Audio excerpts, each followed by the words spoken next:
안녕하세요. 이동 기자입니다. 안녕하세요. 문경환 기자입니다. 네, 이번 시간은 7차 당대회 분석 시간입니다. 네, 7차 당대회 끝난 지가 벌써 2달이 넘었는데 네. 아직도 당대회 분석하고 있습니다. 그만큼 양이 많다는 뜻이겠죠? 네, 아직도 멀었습니다, 근데. 네. 예, 이번 시간에는 북한 당대회에서 나왔던 노선 중에 경제강국 건설 관련한 내용입니다. 예. 삽총화 보고에서 나왔던 건데 두 번째 과제인 거죠. 두 번째 네, 과제에서 그렇죠. 경제강국 건설을 꼽았는데 지난번에 얘기했던 과학기술 강국과 좀 관련이 있기도 한 것 같아요. 네, 뭐 직접적인 관계가 있죠. 네. 그리고 경제강국 건설은 사실 북한이 경제에 관심이 많잖아요. 네. 그러다 보니까 내용이 많아요. 네. 한 번에 못하고 두 번에 나눠서 하겠습니다. 네. 네. 크게는 이제 경제강국의 기본 노선이 있고 두 번째로는 구체적인 과제로서 5개년 전략을 발표를 했는데 네. 이 두 개를 좀 나눠서 설명하도록 하겠습니다. 네. 그럼 첫 번째 얘기부터 좀 시작을 해주시죠. 네, 일단 경제강국이 뭐냐 정의부터 해야 되겠죠. 네. 자립성과 주체성이 강하고 과학기술을 기본 생산력으로 하여 발전하는 나라다. 이렇게 정의를 했습니다. 그래서 이제 과학기술 강국과 직접적인 관계가 있는 거죠. 네. 그 다음에 국방건설과 경제건설, 인민생활에 필요한 물질적 수단들을 자체로 생산 보장하며 과학기술과 생산이 일체화되고 첨단 기술 산업이 경제 장성에서 주도적 역할을 하는 자립경제강국, 지식경제강국이다. 그러니까 자립경제, 지식경제 이 두 가지가 핵심 키워드다. 이렇게 볼 수 있겠습니다. 네. 그래서 진짜 과학기술과 밀접한 관계가 있을 수밖에 없네요. 네, 그렇죠. 네. 아무래도 경제가 현대사회에서는 과학기술과 경제가 아주 밀접하잖아요. 네네. 그래서 뭐 당연한 얘기인 것 같고. 네. 그러면 이제 경제강국 건설이 현재 북한에선 어떤 지위라고 해야 되나? 과제 이것의 의미라고 해야 되나? 어떤 위상을 가지고 있는지. 네. 북한에서는 총력을 집중하여야 할 기본 전선이다. 이렇게 얘기를 했어요. 그래서 경제강국 건설에 총력을 집중해야 된다. 네. 이렇게 이제 얘기를 한 거죠. 네. 이렇게 규정한 이유가 있을 것 같거든요. 네. 총력을 집중해야 된다라고 하는 이유. 이 아무래도 북한이 강성국가 건설을 지금 당면한 목표로 내걸지 않았습니까? 네.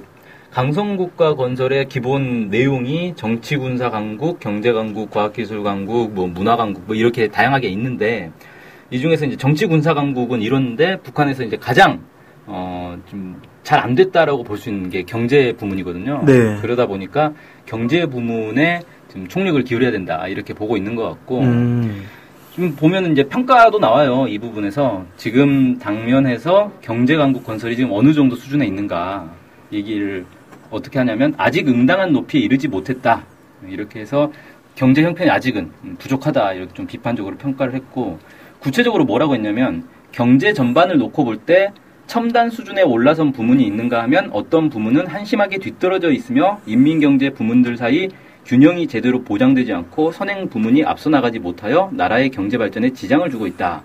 상당히 좀 강하게 비판한 거죠. 예, 한심하게 뒤떨어져 있다 이런 표현은 보통은 잘 안 쓰지 않습니까? 네, 그렇죠. 이게 국가 차원에서는 잘 안 쓰는 것 같은데. 네, 국가의 공식 예. 분석인데 어떤 부문은 한심하게 뒤떨어졌다. 그래서 그러니까 부문별 격차가 좀 크다는 거예요. 지금 북한 얘기는. 그래서 좀 잘 되고 있는 부문도 있지만 너무 뒤떨어진 부문이 있어가지고 이 균형 발전이 안 되고 있다. 이렇게 좀 얘기를 하고 있는 것 같고 특히 이 선행 부문이 앞서 나가지 못하고 있어서 경제 발전에 지장을 준다라고 상당히 강하게 비판을 했는데. 네. 그럼 선행 부분이 어떤 부분인 거죠? 네, 북한이 이제 인민경제 선행 부문이라고 해가지고 전력공업, 석탄공업, 금속공업, 철도 운수 이렇게 네 가지를 꼽고 있거든요. 네네. 이 부분이 지금 뒤떨어져 있다는 얘기입니다. 네. 그러니까 이게 안 되니까 다른 것도 좀 안 되고 있는 거다. 이렇게 평가를 한 거죠. 예. 알겠습니다. 네. 그래서 이제 구체적으로 경제 노선, 앞으로 이제 어떻게 해야 되느냐 얘기 쭉 나오는데 이 경제강국 건설의 전략적 노선으로 자력자강의 정신과 과학기술을 틀어주고 인민경제의 주체화, 현대화, 정보화, 과학화를 높은 수준에서 실현하며 인민들에게 유족하고 문명한 생활 조건을 마련하여 주는 것이다. 이렇게 이제 전략적 노선을 얘기를 했어요. 네. 이걸 좀 더 분석을 해보면 이 확고한 주체적 입장을 세워야 되고 그 다음에 인민의 자주정신과 창조정신, 과학기술의 위력에 의거해야 된다. 이렇게 해서 그러니까 입장은 주체적 입장인 거고 추동력은 바로 인민의 자주정신, 창조정신, 과학기술 이렇게 꼽은 거고요. 네. 그다음에 목표는 뭐냐? 봉쇄를 극복하고 경제강국 건설에서 질적인 비약을 일으켜야 한다. 이렇게 이제 목표를 제시를 했습니다. 네. 근데 이게서 그냥 들어보면 그냥 좋은 얘기했구나 이렇게 끝날 수가 있는데 원래 북한의 경제 노선이 인민경제의 주체화, 현대화, 과학화거든요. 네, 좀 들어본 적이 있죠. 이렇게. 예. 근데 여기 하나 추가된 거예요. 정보화. 예, 정보화가 추가돼서 이제 4대 노선이 된 겁니다. 원래 3대 노선이었는데. 네. 그렇게 이제 정보화가, 그럼 경제 정보화가 뭐냐? 여기에 대해서 구체적으로 얘기는 안 했어요. 얘기는 안 했는데, 그냥 느낌상 딱 느낌이 오죠? 정보화. 정보통신을 경제 운영에서 적극적으로 좀 활용해야 되겠다. 이런 것 아닌가. 사실, 현대화, 과학화 이런 거랑 좀 겹치거든요, 내용이. 네, 정보 기술이 바탕이 돼야 되니까 그 현대화, 과학화와 또 정보 기술도 떼낼 수가 없는 거 아니겠습니까? 네. 그런데도 불구하고 별도로 정보화를 추가했다는 건 그만큼 이제 정보통신 기술이 경제 전반에 미치는 영향이 크다 이렇게 보고 있다는 거죠. 네. 그 다음에 이제 북한이 전략적 노선을 하기 위한 3가지 원칙을 제시를 했어요. 첫 번째가 경제 자립성과 주체성을 강화하는 것이고, 두 번째가 경제 현대화 정보화를 통해서 국가 경제를 지식 경제로 전환시키는 것이고, 세 번째가 경제 발전을 인민들이 유족하고 문명한 생활을 누리도록 하는 대로 지향시키는 것이고, 이렇게 3가지 원칙을 좀 제시를 했습니다. 네. 그럼 이 원칙을 이제 하나씩 말씀해 주셔야 되겠네요. 네, 뜯어보죠. 네. 먼저 이제 첫 번째가 자립성과 주체성 얘기인데, 여기서는 크게 이제 4가지 과제를 꼽았는데, 첫 번째가 원료, 연료, 설비의 국산화, 그 다음에 전력 문제를 선행할 것, 식량의 자급자족을 실현할 것, 다방면적이고 종합적인 경제 구조의 개선 완비, 이렇게 4가지 과제를 뽑았습니다. 네. 그러니까 자립성, 주체성, 그러니까 자립 경제를 만들기 위해서는 원료, 연료, 설비가 당연히 이제 국산화가 돼야 되겠죠. 그렇죠. 여기서 이제 좀 눈에 띄는 부분이 뭐냐면은 원유를 비롯한 중요 자원을 적극 개발하자 이렇게 나와 있어요. 그러면 이제 북한에서 석유를 개발하겠다 이런 것을 좀 읽혀지는데요. 예, 그렇죠. 예, 석유를 딱 집어가지고 그냥 중요 자원이라 하지 않고 원유를 비롯한 중요 자원이다 이렇게 얘기를 한 걸로 그것도 보면. 그냥 개발이 아니고 적극 개발이다 이러면 본격화하겠다 이렇게 좀 보이는데. 예, 그렇죠. 근데 이 석유 개발은 사실 북한이 이번에 처음 얘기한 건 아니거든요. 네네. 그러니까 6차 당대회 때도 석유 개발 얘기는 있었어요. 6차 당대회가 36년 전에 있었던 거잖아요. 그렇죠. 그러니까 이미 36년 전에도 석유 개발은 얘기가 있었다는 거죠. 네. 근데 그때도 뭐 얘기는 했지만 적극 개발하겠다 이렇게는 표현을 안 했을 것 같은데요. 그때 당시에 그러니까 6차 당대회 사업 총화 보고를 국내에서 입수를 할 수가 없어요. 그래서 제가 못 봤습니다. 네, 석유 개발이 언급됐다라는 것만 제가 확인을 했는데 적극 개발이냐 아니면 그냥 개발이냐는 확인은 안 되는데 어쨌든 북한에 석유가 상당량 내장돼 있다는 건 이제 정설이 됐죠. 그렇죠. 여러 자료를 통해서 확인은 되는데 그동안 북한이 석유 자원에 대해서는 그렇게 적극적으로 개발을 하진 않았단 말이에요. 네. 이게 왜 그러느냐에 대해서는 사실 정확한 분석은 없습니다. 여러 가지 추측은 하고 있는데, 뭐 예를 들어서 시추 기술이 부족한 건 아니냐, 뭐 이렇게 이제 보는 입장도 있고, 그 다음에 이게 해외 개발사를 결국 이제 끌어들여서 합작을 해야 되는데, 북한이 경제 봉쇄를 당하고 있기 때문에 지금 석유를 개발하면 이걸 자체로만 쓰는 게 아니라 이제 수출도 해야 될 텐데 제값을 받을 수 있겠냐, 경제 봉쇄 때문에 이런 이제 얘기도 있고, 네. 그 다음에 이제 뭐 북한이 후손을 위해서 통일이 될 때까지 개발을 보류하라는 이런 이제 김일성 주석의 교시가 있었다는 뭐 그런 주장도 있더라고요. 그래서 뭐 다양한 추측들이 있는데 아무튼 지금까지는 적극적으로 개발은 안 한 거죠. 네. 그 다음에 또 이제 좀 희한한 거는 북한에 이제 석유가 가장 많이 매장된 곳으로 추정되는 게 서한만 지대인데 네. 이게 중국의 그 보하이만, 흔히 바레만이라고 하는데 여기랑 연결이 돼 있어요, 석유가. 네, 그런 얘기가 있더라고요. 네. 그러니까 쉽게 말해서 이거는 누군가 먼저 구멍 파가지고 빨아들이면 그걸로 끝이라는 거예요. 먼저 파내는 사람이 있다라는 거죠. 지금 중국이 거기서 지금 파내고 있는 거 아닙니까? 네. 그러다 보니까 북중 사이에 이게 좀 신경전이 있다. 여기 이제 공동 개발을 하자라는 얘기는 그 전부터 계속 나오고 있었는데 네. 아무래도 좀 그 서로 중요 자원이다 보니까 신경전이 좀 있어서 제대로 개발이 안 되고 있다. 뭐 이런 얘기도 있는 것 같아요. 네. 아무튼 이번에 이제 7차 당대회에서 석유를 적극 개발하겠다라고 얘기를 했기 때문에 석유 개발에 좀 본격 뛰어들지 않겠나 이렇게 보여지고 이게 세계 경제에도 상당한 파급력을 줄 수 있다. 왜냐하면 석유가 북한 석유 양이 매장량이 보통 이제 세계 한 10대 산유국 수준이다 이렇게 보고 있거든요. 네. 많이 볼 때는 뭐 세계 뭐 4대, 3대 뭐 이렇게 얘기하는데 그건 좀 근거가 부족해요. 제가 조사를 해보니까 그건 약간 잘못된 데이터를 기반으로 얘기한 것 같고 네. 대체로 한 세계 10대 산유국 수준은 되는 것 같아요. 예, 그러면 10대 산유국이 하나 늘어나는 거니까 그만큼 파급력이 있을 수밖에 없겠네요. 예, 그렇죠. 근데 이제 문제는 지금 국제 석유값이 똥값이라서 지금 개발하는 건 사실 이제 좀 손해고 지금부터 개발을 하기 시작하면 뭐 석유 개발이 구멍 판다고 바로 석유가 쭉쭉 나오는 게 아니거든요. 네. 되게 오래 걸려요. 여기서 지적했듯이 시추 기술이나 이런 것도 당연히 필요하고 하니까 더 좀 지금 개발한다고 해도 한 5년? 4, 5년? 그렇죠. 그렇게 네. 걸리는 거죠. 그때 되면 석유값이 다시 오를 수도 있어요. 그래서 뭐 그건 오르든 오르지 않든 간에 더 싼 가격에 이용할 수 있다는 거는 너무나 당연할 것 같아서 네. 북한 경제에서는 큰 영향을 미칠 것 같습니다. 일단. 네, 그렇죠. 자, 그 다음에 두 번째로 이제 전력 문제 얘기가 있었는데, 전력 문제에 대해서는 수력을 위주로 하고 화력을 배합하면서 원자력의 비중을 증가시키면서 신재생 에너지를 적극 이용한다. 이런 이제 방향을 제시를 했습니다. 네. 그리고 에너지를 자급하고 에너지 전략형 경제로 전환해야 된다. 이렇게 이제 얘기가 나오고 있습니다. 북한의 전력 생산 규모를 보면 2014년 기준으로 해서 수력이 60.2%, 화력이 39.8%거든요. 수력이 엄청난데요? 예, 그러니까 거의 수력 60, 화력 40, 6대 4로 이렇게 나눠지고 있죠. 네.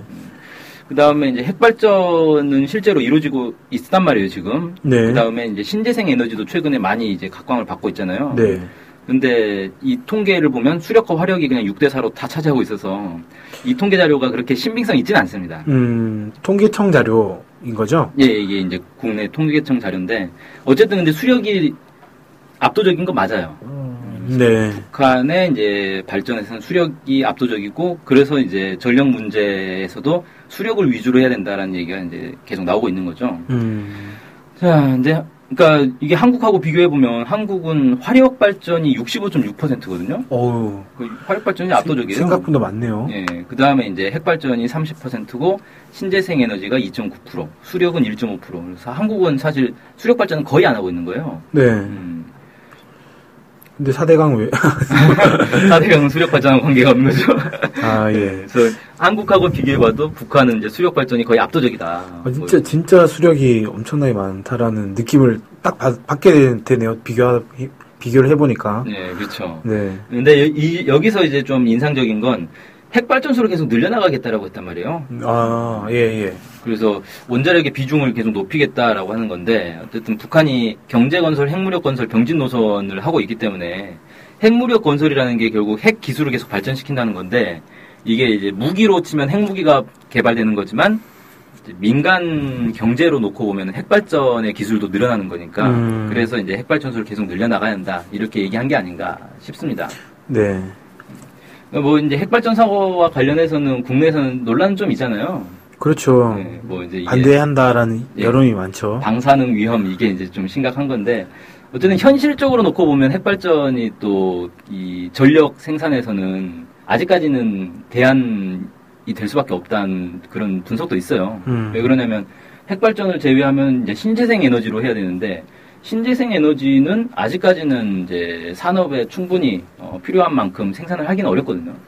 그러다 보니까 결국은 이제 수력 화력 아니면 핵발전밖에 없는 건데 수력 화력은 또 한계가 있어요. 그러니까 수력은 뭐 댐을 무진장 지을 수는 없는 거잖아요. 네, 맞습니다. 그다음에 이제 화력 같은 경우는 이제 화석 연료의 한계도 있고 환경 오염 문제도 있고 이러다 보니까 아무래도 이 대안으로는 핵발전, 당장의 대안으로는 핵발전밖에 이제 생각할 수 없는 그런 문제도 있는 거죠.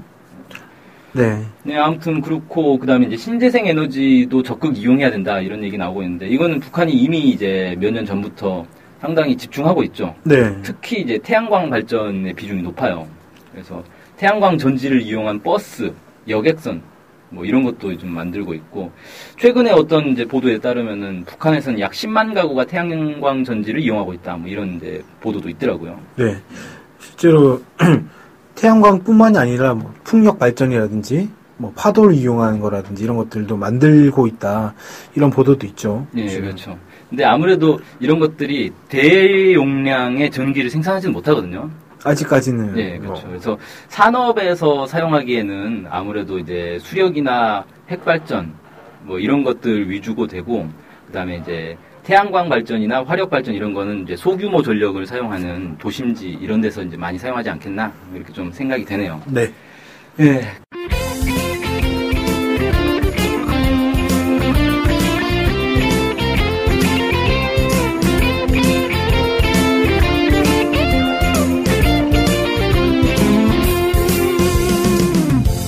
저희 NK투데이 홈페이지랑 우리 방송 스케치북이랑 외국에서도 많이 보고 듣고 하더라고요. 놀랐어요. 네. 해외 동포들께서도 통일에 관심이 많으시거든요. 네. 그래서 혹시나 해외 동포분들이 우리 NK투데이를 후원하고 싶을 것 같은데 뭐 혼자만의 생각인가요? 네, 방법이 없을까요? 그래서 준비했습니다. 요즘은 페이팔로 손쉽게 외국에 돈을 보낼 수 있습니다. 아, 페이팔 그런 게 있습니까? 어떻게 하면 되는 거죠? 네, NK투데이 홈페이지에 오시면 배너가 있습니다. 아니면 페이팔 홈페이지에서 저희 이메일 주소 nktoday21@gmail.com으로 보내시면 됩니다. 와, 이렇게 간단하고 좋은 방법이 있군요.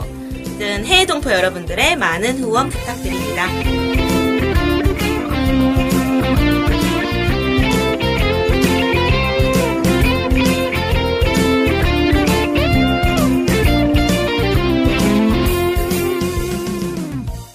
그 다음에 이제 세 번째가 식량의 자급자족 문제인데, 여기서는 이제 구체적인 내용이 나오기보다는 뭐 이렇게 표현이 됐어요. 앞날까지 예견성 있게 내다보면서 식량 생산을 지속적으로 늘리며 농업을 세계 선진 수준에 올려 세워야 된다. 이렇게 이제 얘기를 하면서 이를 위해서 사회주의 농촌 태제와 당의 농업혁명 방침을 관철해야 한다. 이렇게 얘기를 하고 있습니다. 네. 그래서 여기서 이제 좀 특이한 건 앞날까지 예견성 있게 내다보자. 그래서 식량 생산 당장 먹고 살 거 연구하는 것도 중요한데 이제 앞날까지 생각하면서 좀 농사를 지어야 된다. 뭐 이렇게 좀 본 것 같아요. 정확하게 뭘 얘기한 건지는 잘은 모르겠네요. 네, 그렇죠. 예. 그냥 생각해보면 이런 걸 생각할 수 있어요. 당장 먹고 살 거면 당장 생산량을 늘려야 되니까 아무래도 화학 농업을 하기 쉽거든요. 네. 농약 잔뜩 치고 화학비료 잔뜩 치고. 근데 이게 앞날까지 생각하면 이런 것들이 땅의 지력을 이제 소모시키는 그런 방식이다 보니까 유기농이 좀 장기적으로 놓고 볼 때는 더 이제 땅의 지력을 계속 살리는 그런 농법이다 이렇게 얘기하잖아요. 네네. 그래서 이런 걸 생각한 게 아닌가 이렇게 추측은 되는데 뭐 정확하지는 않고 정확하게 이제 뭐라고 북한에서는 표현하지는 않고 있어요. 네. 아무튼 이제 이 과제로 제시한 게 사회주의 농촌 태제와 당의 농업혁명 방침이라고 있는데. 사회주의 농촌 태제는 북한의 기본 노선이에요. 농업에. 네, 그래서 1964년 노동당 중앙위원회 제4기 제8차 전원회의에서 김일성 주석이 발표한 논문 제목이거든요, 이게. 네. 그래서 사회주의 농촌 태제는 북한의 이제 기본 농업 노선이다 이렇게 볼 수가 있겠고, 그 다음에 이 당의 농업혁명 방침이라는 거 뭐냐면은 2003년에 김정일 국방위원장이 노동당 중앙위원회 책임 일꾼들과 한 담화가 있는데 여기에 이제 처음 등장하는 내용입니다. 여기서는 과학기술적 영농, 감자농사혁명과 이모작, 종자혁명, 유기농, 토지정리와 물길공사 이런 것들이 이제 당의 농업혁명 방침으로 이제 제시된 것들입니다. 과학기술적 영농, 그다음에 유기농 이런 것들이 좀 눈에 띄는데 아까 말씀하셔서 앞날까지 예견성 있게 내다본다라는 것과 이거가 좀 관련이 있을 것 같다라는 생각이 듭니다. 네, 그렇죠. 맥상통하죠. 그다음에 사실 토지정리도 마찬가지예요. 네네. 그러니까 당장 농사 지으려면 토지정리하고 있을 시간이 없잖아요. 그렇죠. 토지정리 한번 하면 이게 시간도 많이 걸리는 거고 땅을 다 이제 구획을 다시 나누고 뭐 이렇게 하는 건데 이런 것들도 이제 제시를 하고 있는 거죠. 그 다음에 이제 마지막으로 다방면적 종합적 경제구조 개선 완비 이런 내용들이 있는데 이건 이제 이런 뜻입니다. 경제 발전과 인민 생활에서 제기되는 물질적 수요를 국내 생산으로 보장할 수 있는 다방면적이며 종합적인 경제 구조를 갖추고 부단히 개선 완비해야 된다. 뭐 이런 내용인데 두 가지 요구가 있어요. 여기서는 인민경제의 계획적 균형적 발전 법칙에 따라서 모든 경제 부문들을 조화롭게 빠른 속도로 발전시켜야 한다. 뭐 이런 내용이 하나 있고요. 또 하나는 마그네사이트, 흑연, 규석, 히토류 같은 것들 이제 북한의 풍부한 자원과 세계적으로 앞선 기술이 있는 경제 분야에 큰 힘을 넣어야 된다. 이런 이제 두 가지 내용으로 되어 있습니다. 네. 그래서 첫 번째 이제 인민경제의 계획적 균형적 발전 법칙이라는 게 뭐냐. 이게 이제 좀 말은 좀 어렵잖아요. 이게 사회주의 경제 이론의 핵심이거든요. 그 계획 경제를 한다 이런 그냥 그렇게만 그렇게 딱 읽혀지는데요. 그냥. 네, 그렇죠. 예. 이게 이제 뭐냐면은 사회주의 경제는 계획 경제를 하면서 균형적으로 발전시켜야 된다라는 거예요. 그러니까 우리나라 같은 경우에는 그 특정 분야에 막 집중하지 않습니까? 네, 그리고 계획적이지도 않죠. 국가는 이제 손 놓고 자본에서 알아서 이렇게 자본의 운동에 의해서 발전을 하게 되는 건데, 그러니까 정반대인 거죠.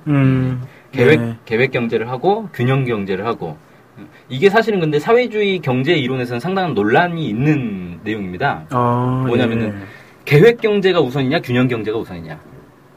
그럼 아니 계획 경제를 균형적으로 하면 되겠네라고 생각이 쉽잖아요. 예. 근데 경제라는 게 다양한 부문들이 있는데 이 중에서 어떤 걸 먼저 발전시킬 것이냐, 어디에 투자를 집중할 것이냐, 이 문제는 사실 항상 나서는 문제거든요. 그 북한 같은 경우에는 선행 공업이 있다고 아까 말씀하셨는데, 네, 선행 부문이 있죠. 선행 부문이 있으면 그 선행 부문에 먼저 또 힘을 넣어야 될 거 아니겠습니까? 그렇죠.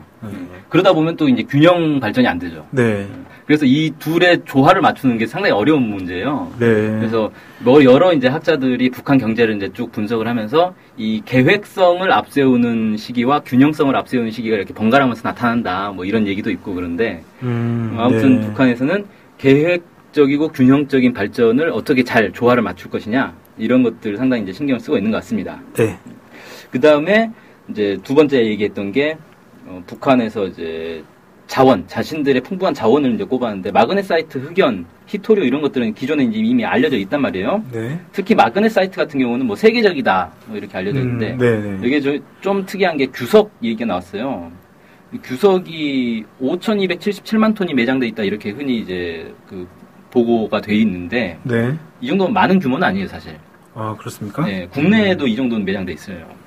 규석이 사실은 되게 흔한 광물이거든요. 네. 그래서 북한이 왜 이번에 규석을 따로 꼽았는지 그동안 북한의 지하자원에서 규석은 거의 관심 못 받았었거든요. 네. 그래서 이거 왜 이걸 꼽았는지는 좀 더 연구를 해봐야 될 것 같습니다. 규석에 대해서는 사실 별로 연구된 게 없어요. 그럼 규석으로 만들 수 있는 것들이 뭐가 있는 거죠? 그건 이제 뭐 건축 재료, 유리, 반도체, 신소재 뭐 이런 것들이 있는데 이것만 가지고는 이 북한이 규석을 언급한 이유를 유추해내기는 어렵다라는 네, 그렇죠. 거죠. 네, 좀 어렵습니다. 아무래도 반도체 신소재 하니까 뭐 이쪽에 좀 뭔가 해보려고 하는 건가 이런 생각은 들긴 하는데. 네. 뭐 건축 재료도 사실은 상당히 네. 구입할 만하죠. 북한이 이제 건축 바람이 한참 불고 있기 때문에 건축 재료가 많이 필요한 거고.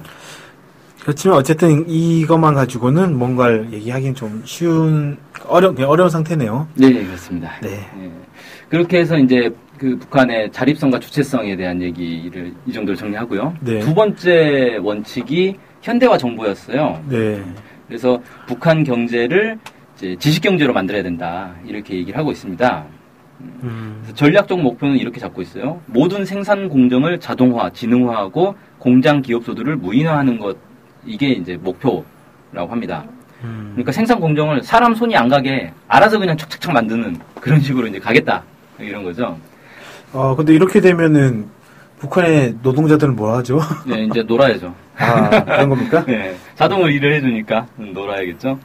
뭐 구체적 과제는 이렇게 했네요. 통합 생산 체계와 무인 조종 체계 확립, 녹색 생산 방식을 비롯한 앞선 생산 방법 도입, 중요한 경제 기술 지표들을 선진국 수준으로 올리기, 지식 경제 하부 구조를 강력하게 구축, 모든 부문에서 현대 과학 기술 적극 도입, 과학과 기술, 지식이 생산을 주도하는 경영 관리 체계 확립, 공장 기업소들의 생산과 기술관리 공정을 개발 창조형으로 전변, 정보, 나노, 생물 산업 등 첨단 기술 산업 창설로 경제 발전에서 첨단 기술 산업이 차지하는 비중과 중추적 역할 높이기. 이런 이제 다양한 과제들을 꼽았습니다. 네. 과제가 상당히 많습니다, 지금. 네, 그렇죠. 네. 이런 것들을 이제 하겠다. 뭐 이런 거고요. 세 번째가 이제 인민생활 향상이에요. 네. 세 번째 원칙이. 그래서 나라의 경제 발전을 인민들이 유족하고 문명한 생활을 누리도록 하는 대로 지향시켜야 한다. 이렇게 얘기를 하고 있는데 이렇게 설명하고 있네요. 사회주의 경제강국은 생산력 발전 수준과 국민 소득이 높은 나라일 뿐 아니라 인민들에게 유족하고 문명한 생활을 보장해주는 인민의 낙원이라는 데 그 참다운 면모와 본질적 특징이 있다. 그래서 경제 건설에 나서는 모든 문제를 인민 대중의 자주적 요구와 이익을 기준으로 하여 풀어나가야 한다. 이렇게 얘기를 하고 있습니다.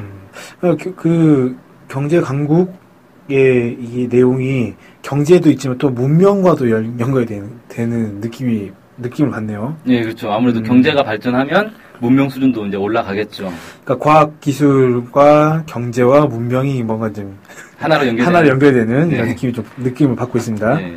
그러니까 쉽게 말해서 이런 거예요. 경제가 발전하는데 이게 누구에게 혜택이 가는 경제냐. 인민들에게 혜택이 가는 경제 발전을 이루어야 된다. 이런 걸 좀 강조한 것 같습니다. 네네. 구체적으로는 이제 인민 생활에 직접 복무하는 부문들의 발전을 중시하자. 근로자들에게 훌륭한 노동 생활 조건과 물질 생활 조건을 마련하자.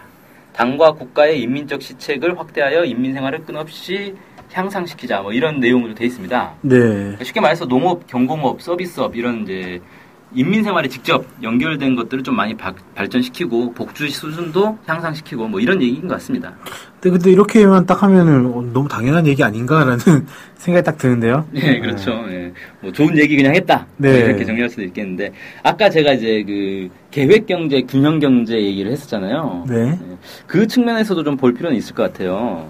왜 그러냐면 그 사회주의 경제라는 게 계획성과 균형성이 계속 이제 서로 갈등을 갖는 그런 이제 구조다. 뭐 이렇게 얘기를 했는데 국가 입장에서 볼 때는 경제를 빠르게 발전시키려면 경제 성장에 그 핵심적 역할을 하는 그런 부문에다가 생산 투자를 집중해야 된단 말이에요. 네. 그게 이제 계획성이라는 건데 예를 들어서 북한 같은 경우도 중공업 우위에 경공업 농업 동시 발전 노선 이걸 뒀어요. 이게 뭐냐면 중공업을 빠르게 발전시켜야 경제가 빠르게 성장하기 때문에 중공업에 집중시키겠다는 건데 그렇게 되면 인민 생활과 직접 연결이 되는 경공업이나 농업은 뒤처지게 된단 말이죠. 네, 아무래도 그렇게 될 수밖에 없겠죠. 네. 자원이 한정되다 보니까. 네, 그러다 보니까 이제 경공업 농업 동시 발전 노선이라고는 했는데 말은 좋지만 이거 하기가 얼마나 어렵겠어요. 중공업은 우선 발전시키면서 경공업과 농업도 동시 발전시키자. 그럼 다 잘하자는 것은 지금 이 상당히 어렵잖아요. 네네. 여기서 이제 이 중공업과 경공업 농업 두 개의 균형을 어떻게 맞출 것이냐. 이게 상당히 어려워진단 말이에요. 네네. 그래서 계획 경제를 통해서 중공업을 빠르게 발전시키면 그 다음에 이제 경공업과 농업이 뒤처지게 되면 이걸 또 다시 또 발전시켜야 되고 이런 게 북한 경제의 큰 틀에서 놓고 볼 때는 계속 반복돼 왔다는 거예요. 네. 그래서 중공업을 빠르게 발전시키다가 경공업과 농업이 뒤처지면 완충 기간을 둬서 경공업과 농업을 거기에 따라 세우고 그 어느 정도 되면 다시 또 중공업에 집중 투자를 해서 중공업도 빠르게 발전시키고 이런 식으로 해왔다. 이렇게 이제 분석을 하는 사람들도 있습니다. 네. 북한 경제에 대해서. 이게 상당히 어려운 문제라는 거죠. 네네네. 이게 얼핏 보면은 이렇게 볼 수도 있어요. 한국 사회에서 이제 가장 논란이 되는 경제 문제 중에 하나가 성장과 분배 문제잖아요. 네. 성장을 먼저 해야 되냐, 분배를 먼저 해야 되냐. 뭐 그렇게 진짜 비슷하게 좀 느껴지는데요. 네. 그렇게 말씀하시니까. 근데 이제 사실은 이제 본질적으로는 좀 다른 문제죠. 왜 그러냐면 성장과 분배는 결국 자본가 중심의 경제를 할 거냐, 노동자 중심의 경제를 할 거냐의 이제 문제인 건데, 이제 북한에서 말하는 이 계획 경제와 균형 경제의 갈등이라는 거는 자본가 노동자 이런 계급 갈등은 없는 거잖아요, 북한에서는. 네. 그래서 국가 전체 어떤 경제 성장을 중심으로 놓을 거냐, 아니면 균형을 중심에 놓을 거냐. 그러니까 성장과 균형 사이의 경쟁, 이렇게 좀 볼 수가 있는 거죠. 용어가 비슷한데 어쨌든 의미는 다르다. 예, 그렇습니다. 네. 이건 이제 북한 사회주의 경제의 어떤 특성, 이런 것과 연결 지어가지고 한번 연구를 해볼 필요는 있을 것 같습니다. 네. 근데 우리는 워낙 자본주의 경제에 익숙하다 보니까 사회주의 경제 이론이나 이런 건 거의 모르잖아요. 그런 게 있는지도 잘 모를 것 같아요. 그렇죠. 네. 사실 사회주의 경제 이론이 따로 있나? 이런 것도 잘 모를 것 같은데 어쨌든 그렇습니다. 그래서 북한이 이제 90년대에 고난의 행군 시기에 경제 이제 무너져 버린 경제를 다시 복원하기 위해서 경제 성장에 상당한 힘을 쏟았단 말이에요. 네. 그러다 보니까 이 균형이 좀 많이 깨졌다는 거죠. 그래서 앞서 이제 경제 평가할 때 이제 뭐 한심하게 뒤떨어진 부문도 있다. 이렇게 이제 평가한 게 사실 균형성이 많이 깨졌다는 거죠. 근데 빨리 당장은 이제 무너진 경제를 되살려야 되니까 경제 성장에 신경 쓸 수밖에 없었던 거고. 그러다 보니 뒤처진 이제 부문들이 생기게 됐는데 이거를 좀 다시 회복시키기 위해서 북한에서 어떤 이제 노력을 할 것인가, 어떤 경제 노선을 취할 것인가 이런 것들은 좀 눈여겨볼 필요는 있을 것 같습니다. 네. 예. 이번 시간에는 북한의 경제강국 건설 관련해서 전략적 노선을 알아봤는데요. 이런 노선을 가지고 북한이 구체적으로 무엇을 할 것인가, 어디에 힘을 쏟을 것인가, 이런 얘기들이 실제 이번에 경제발전 5개년 전략이다라는 이름으로 약간 나오지 않았습니까? 네. 예. 그거를 이제 다음 시간에 다뤄보도록 하고, 오늘 긴 시간 동안 북한의 전략적 노선, 경제강국 건설 전략적 노선에 대해서 알아봤습니다. 수고해주신 문경환 기자님 감사합니다. 감사합니다.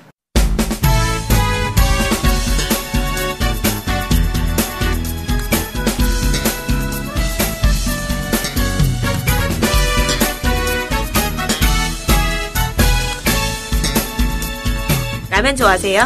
예, 좋아하긴 하는데 요새는 겁나서 먹을 때마다 좀 찝찝해요. 아, 진짜요? 뭐가 겁나는데요? 먹을 때는 진짜 좋은데 먹고 나면 이제 속이 좀 더부룩하더라고요. 아, 네. 나이가 들어서 이제 그런가? 아니, 노 절대 아니고요. 다른 이유가 있을 것 같아요. 아, 네. 네. 사실 그게 좀 밀가루가 안 좋아서라고 합니다. 미국에서 들어오는 밀가루에. 혹시 안전뱅이 밀이라고 들어봤어요?